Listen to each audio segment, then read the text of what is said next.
Do we have to have this up? No, you're good. Can we lower this? It's not going to look as good. Okay. We can lower it now. No, that's okay. I'm realizing now what was happening. We can avoid blocking people. Yeah. Thank you. Yep. We can maybe, yeah. That's fine. I didn't get a chance to evaluate the bathrooms that are going to store That should look good. You know what? I'm going to move this over. I'm going to click slides for us. Okay, great. That way we don't have somebody else like trying to follow along. It's always more annoying than anything else to make it work. I'm ready. Sweet. I'm assuming this is it from other breakouts? To my knowledge, yes. All of them? Sweet. Thank you, ma'am. Awesome.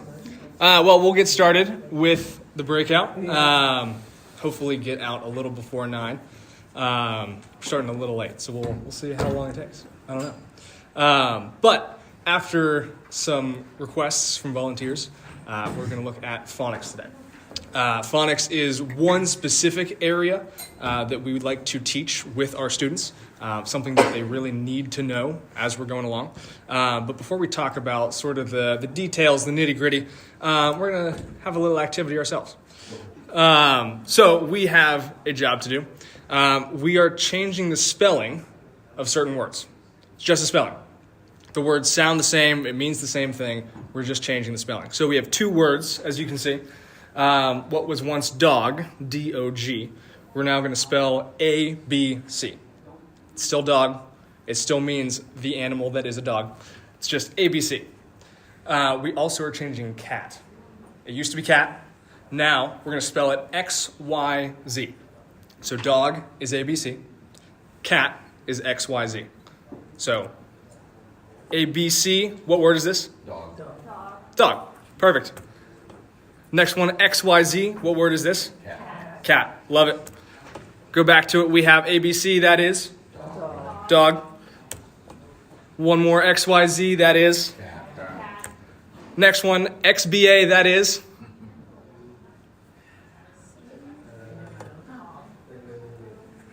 XBA. I'm hearing some different words.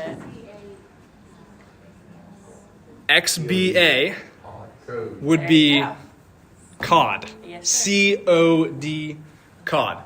Some of you, it may have taken some time because we're not used to this new spelling of things, but you used your phonics knowledge to figure out this word. You didn't just say, oh, ABC, those letters, I memorized that word is dog. I memorized that XYZ is cat.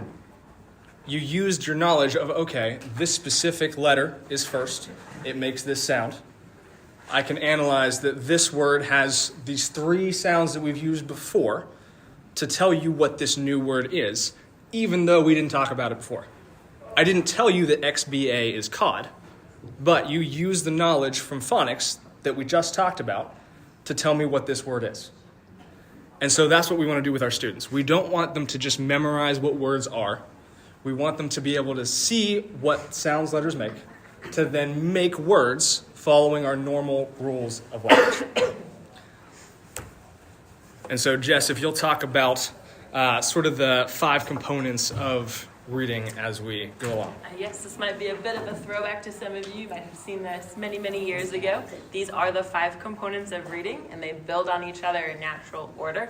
So the first component of reading that students learn is phonemic awareness, and then building on that is phonics, and then building on that fluency, vocabulary, and comprehension, and so on, and the pyramid being that you need the larger base underneath to build on top of it. So this evening we'll be focusing mainly on phonemic awareness and phonics. Phonemic awareness is the smallest, is talking about phonemes, which are the smallest units of sounds, which are just essentially an individual sound. B says B, A says A, and this is essentially the starting point for all learners. You have this knowledge, but this has to be memorized at first. A lot of these things you kind of learn with skills. At the very beginning, these have to be memorized. The example that we implement in our day-to-day literacy support routine is the card drill. I'm showing students the letters, and they're telling me the sounds of those letters. Those are phonemes. This is your phonemic awareness. This is memorization. To build this repertoire, you want to give students as many opportunities as possible to implement this in their routine. Repetition, repetition, repetition, and if they get it wrong, try again. If they get that wrong, try again. And eventually, right, you are giving it to them and they're tracing it to get that sound in, but you initially want to give them as many opportunities to try and succeed as possible. And to set them up for the best success, you want to alleviate some of those letters that look the same. The D and the P and the Q and the G and the B. Some of your students are already advancing into building words, CBC words, 3-letter words, and they are still sometimes making mistakes with those letters that do look so similar, right? So this just comes with a bit more time. And then building on top of phonemic awareness is going to be our focal point for this evening, which is phonics, also known as the ability to decode language, as you just all had a little exercise in. It basically says that you are taking our knowledge that C says k, A says ah, T says t, and putting that together to look at C-A-T and sounding it out, k, at, cat. And this may also look very, very familiar to some of you, some more than others. Some are smiling, some are nodding, some are tensing up.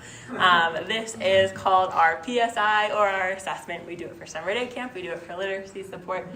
It does stand for Phonics Screener for Intervention. It's a cool assessment for a number of reasons, one of which being the first section is phonemic awareness. You're going through, you're saying the names of the letters as well as the sounds. And for some of you who work with your kindergarten or first grade folks, that might be about as far as we get. And then we're building onto phonics in the second section. You are sounding out words that aren't real words, but how would you say them if they were? And then you are also reading sentences with real words. And this section is always really interesting to me because you can see which students have just been read to a lot or are practice reading versus who actually have that phonics background, because we might not get any in the first section when we're looking at words that really aren't words, but then when we go to put them in proper sentences, well, I know that Pat is at the vet with his pig because I've seen these words before, but I don't know how to decode them. I don't know the phonics behind it, so we might see that sort of discrepancy there. And we do see a lot of discrepancy with the nonsense word portion as well. That's really where they test the phonics knowledge.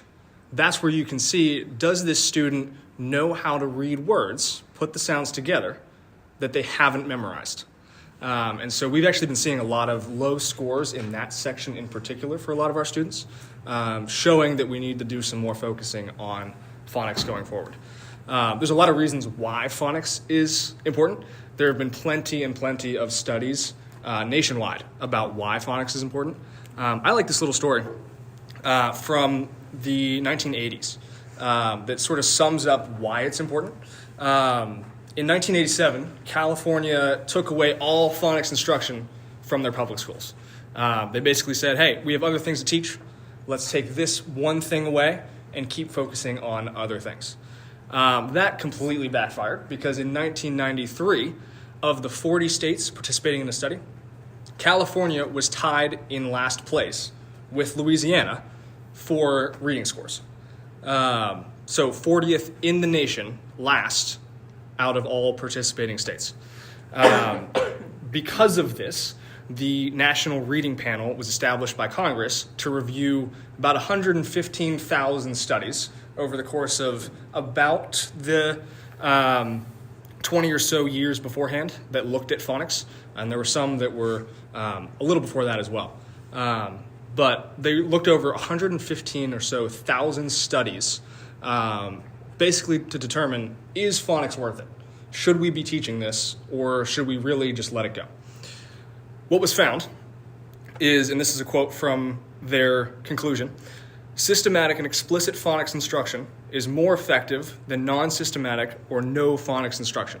Essentially, if you don't have phonics, that's bad. If you have phonics, as has been shown by these studies, that's good. Students can greatly benefit from learning how to read, not just what the words are. And so that sort of gives a real-life example of why we do need to focus on phonics and why our students in particular, as we're working with them, we have the freedom to choose some things that we work on with them. This should be one of them as we're teaching them to read, so that they don't just memorize words, but we're setting them up for the future when they have to read things using larger words in school that they haven't seen yet, that they haven't memorized, particularly in like science classes, math classes, where you have these very particular terms that they have not seen before. And so this is a great reason why we have to implement this with what we're doing.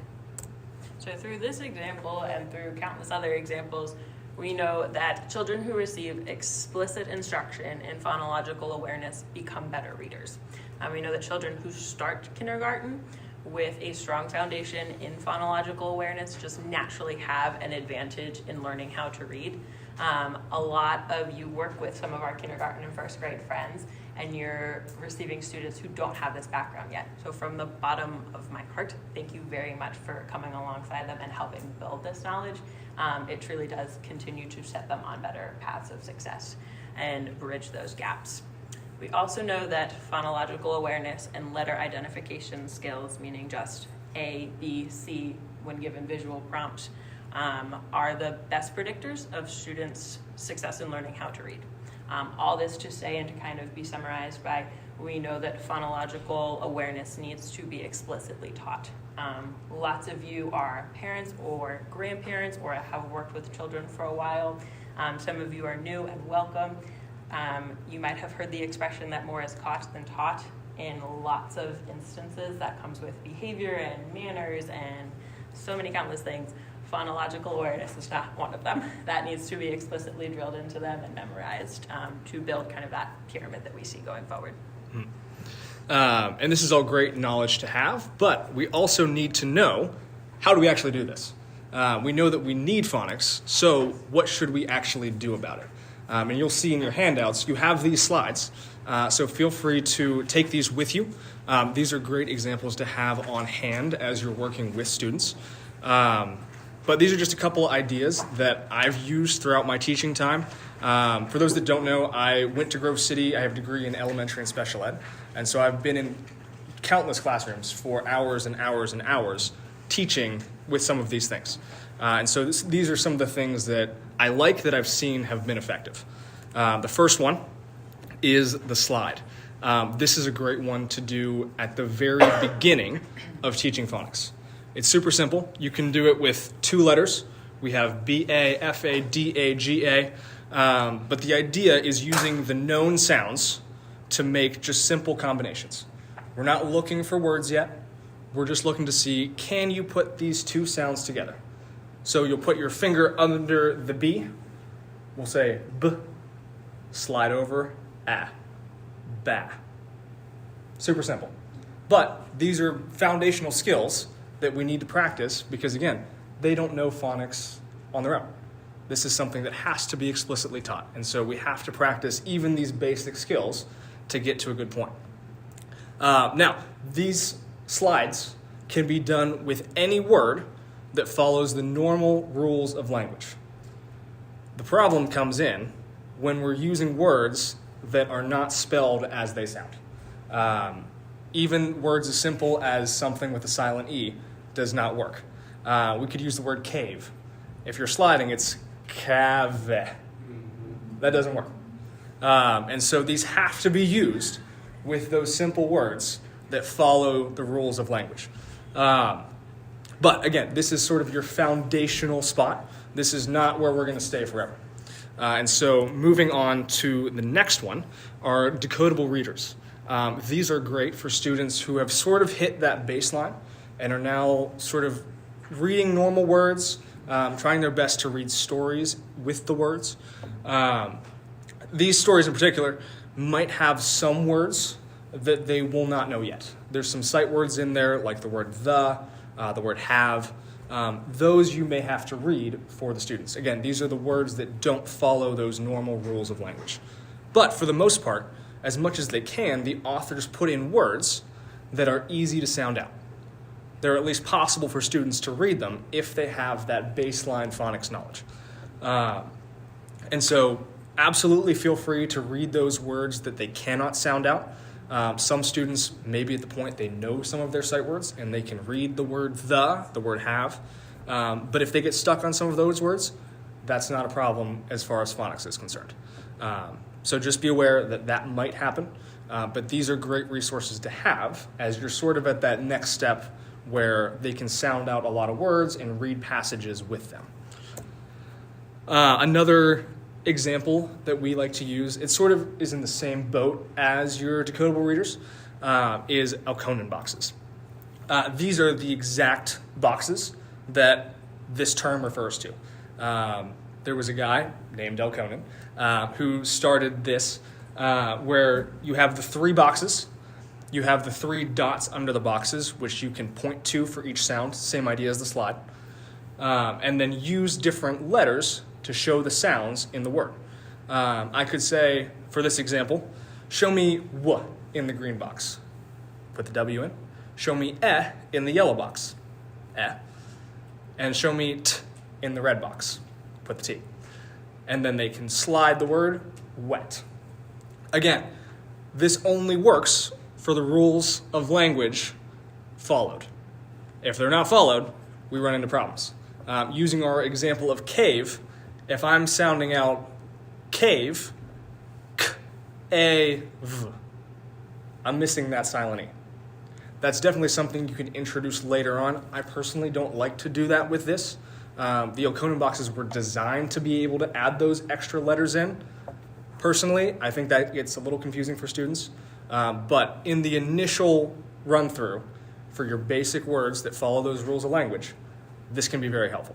And so don't discount that entirely, but I would warn you against using that in that other way when you're adding in those unheard sounds. But again, helpful in the base value that we have. And then the last sort of big tool that I like to use, this is personally my favorite once students are at a good spot with phonics. This is word building. Word building, you focus on specific groups of letters and using those letters, interchanging them to make certain words. Each letter, again, is only used for its normal sounds, but it practices the ability to use the knowledge that you have of phonics to then try to make your own words, practicing, again, not memorizing, but learning how to organize sounds to make different words.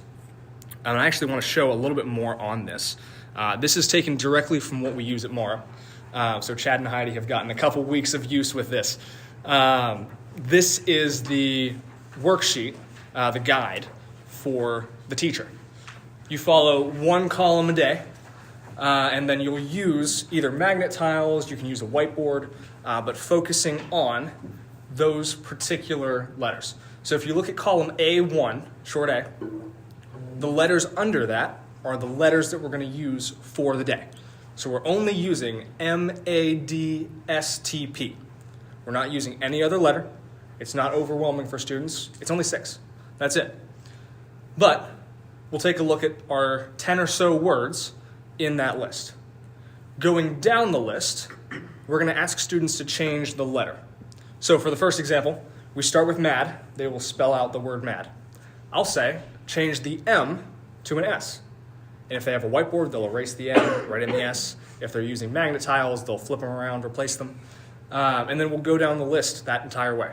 So change the M to an S, change the D to a T, change the S to a P, and so on, all the way down. Then we go back up the list with the letter sounds. So we'll start off with the word map at the bottom of the list.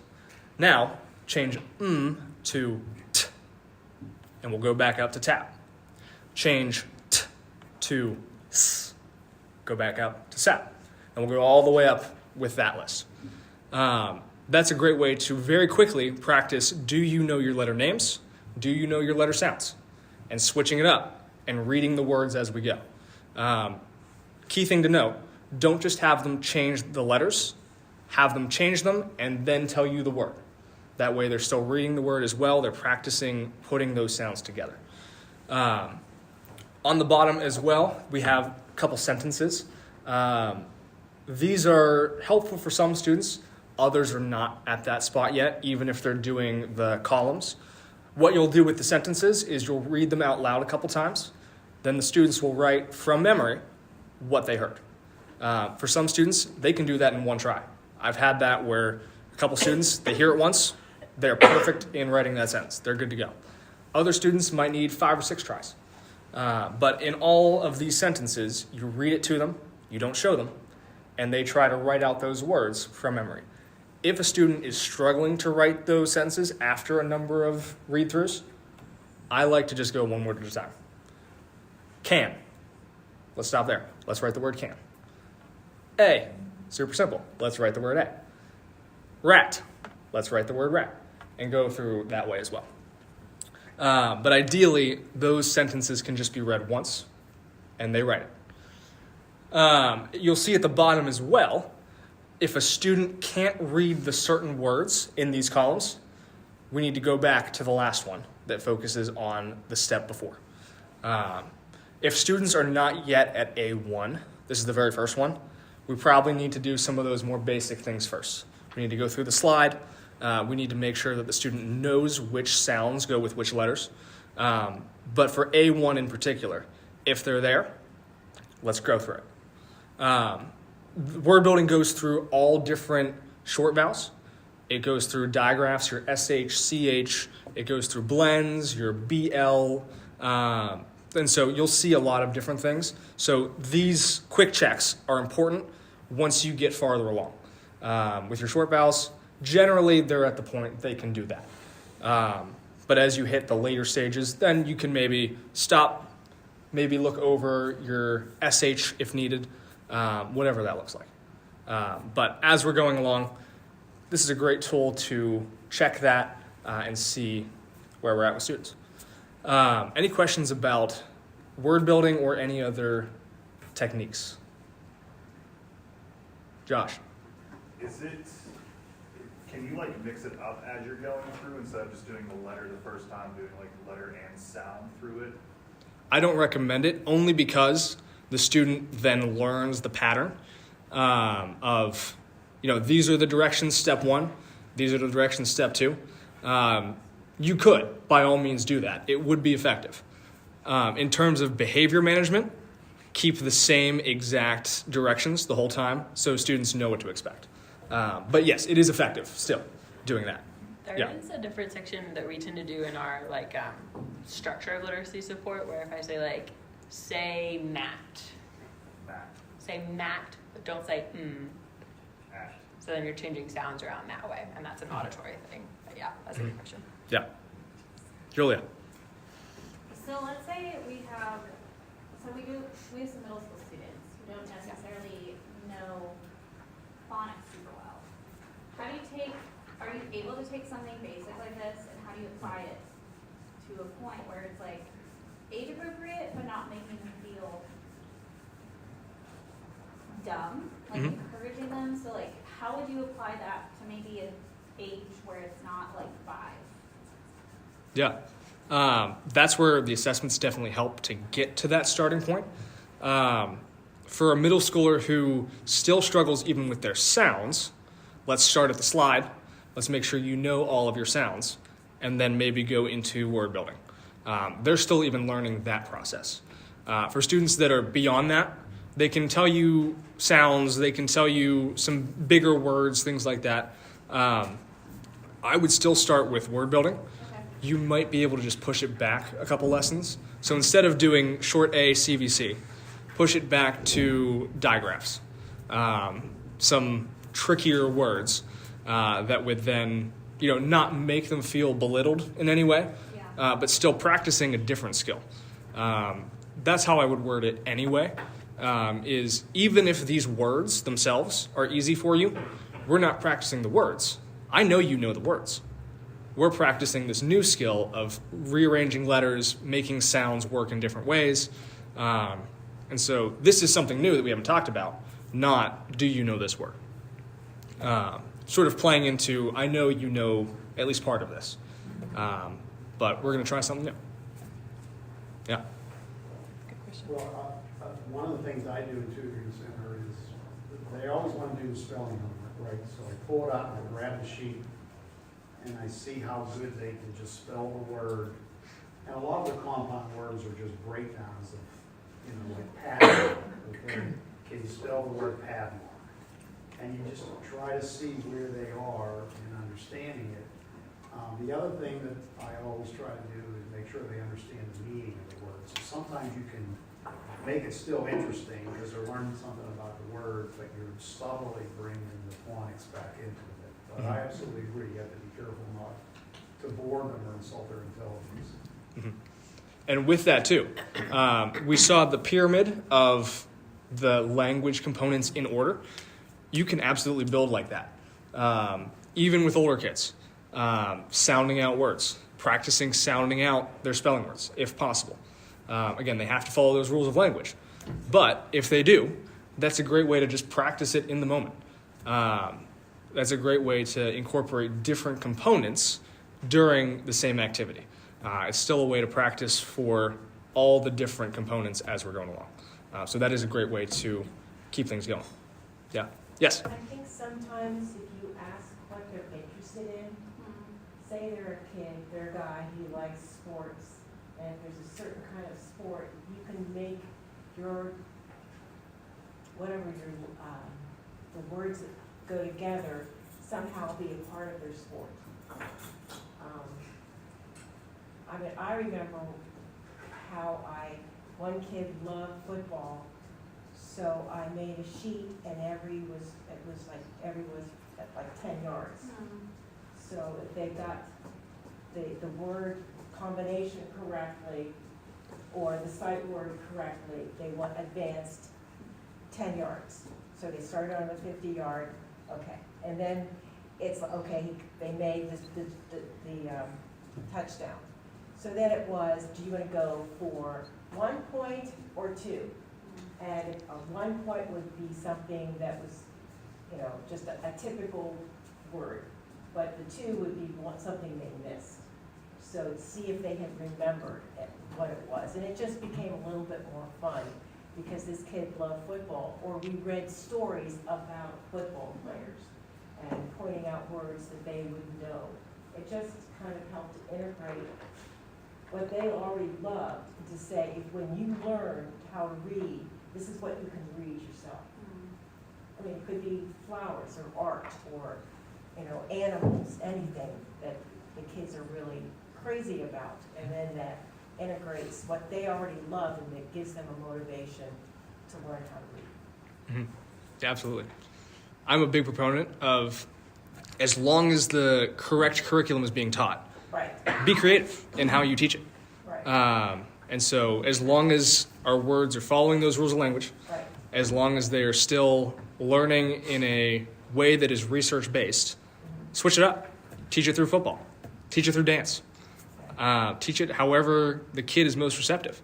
But as long as the curriculum's good, have some freedom with it. We were even, Antonio, using snap circuits to read with one of our kids at Morrow. He loves science. He was reading a book on electricity, and so we sort of had that interest and combined it with some reading to teach him some reading skills while doing some science. It was perfect. So yeah, definitely combine things as you can. That's a great way to keep students engaged and have them memorize things because they're already interested. Yeah, anything else? So I'm 100% behind the phonics thing, absolutely the fundamentals. But one thing that I've noticed in the assessments, and since we're going to be coming up on assessments again, some of the kids fail the nonsense words because they don't concentrate. It's not that they don't know it, they don't concentrate. So it's important to get them to slow down. Because there was a boy that if I put N-O-Z in front of him, he just won't concentrate to do it. But if I say spell Noz, he'll go N-O-Z, he'll write it on the board. So I think it's important to make sure that when we do these assessments, that we get the kids to slow down, because they tend to want to go through it fast, right? They just want to get it done. So if they don't get it real quick, they don't move on. They don't concentrate enough on those assessments. So I do think we have to be careful when we're doing these assessments as to what they do and don't know, because I think in some cases it's just concentration. Yeah, that's definitely the case. Not for every student, of course, but No, I agree. that definitely happens. There's no doubt about it. And we'll cover some of that when we do assessments in a couple weeks, and just what it looks like to assess well. But that's definitely something to focus on, not even just with assessments, but when we're teaching students with phonics. How do we then focus the students' attention so that they're not just, blowing past the work and they're just, getting something done to get it done? How do we actually make sure that they're focused, that they're learning, not just completing a worksheet and that's it? Which again comes back to, how do we engage our students? How do we bring those things in that they're already interested in and use that for learning? Which is a huge proponent of relationship building. That's a great reason, not the only reason, but a great reason why we do focus on that as we tutor one-on-one. You get to know that particular student super well, and then you get to say, hey, you love football. Let's talk about football while we also happen to be doing some reading. And that's a great way to build those relationships and then keep them going in a good way that benefits both yourself and the student as you go along. So, absolutely. Anything else?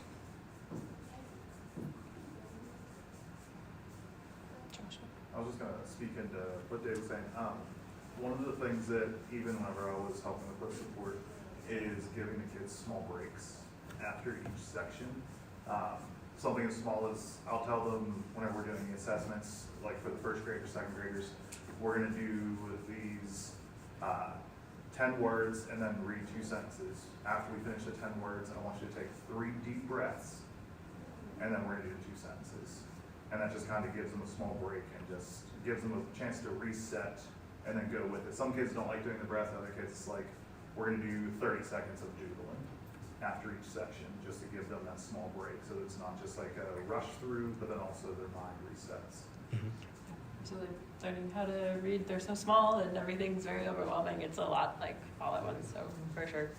Yeah, that particular section actually of like nonsense words that we will talk about on assessments, and like it is very applicable with like our literacy support routine of you're going through the card drill of like the sounds, and when you get to the point of you are making those words, I always like, some of you know I have dyslexia, so sometimes when I look at nonsense words, I'm like, oh, what are those words? They're not real words, they're not real words. So I always say to students, I'm like, these aren't real words most of the time. I want you to sound them out as if they were real words.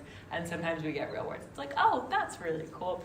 So that, I always say that when I give that portion of the assessment. So students because some of them look like real words, and then they're kind of guessing those words. And it's like, nope, slow down, take your time, you got it. But yeah, no, that's a good question, Dave, for sure. Yeah. And just to wrap it up real quick on breaks, it might seem less efficient to take even 30 seconds for a break because you're quote-unquote taking away from tutoring time. That will save you time in the long run. The student will want a break. Whether or not they tell you explicitly, they will want a break.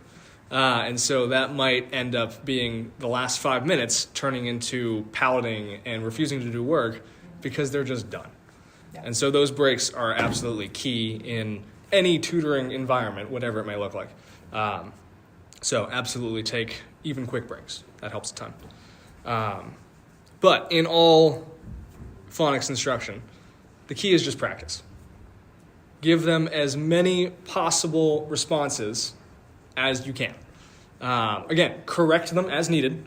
Don't just let them say the wrong sounds, the same words, but give them as many possible chances to respond as possible.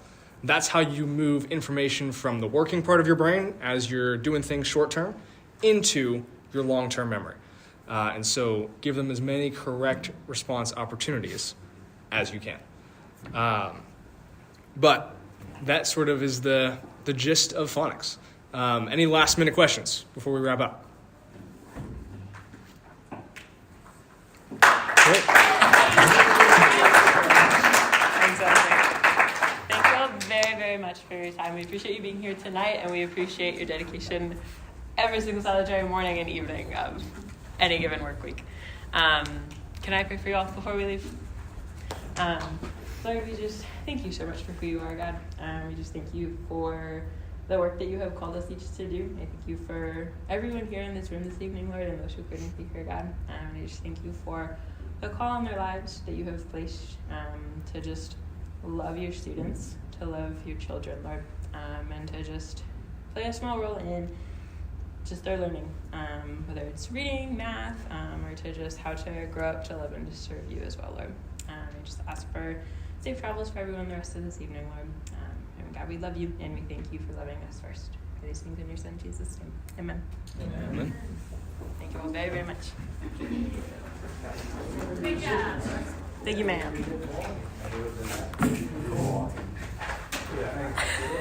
Please make it stop. Please.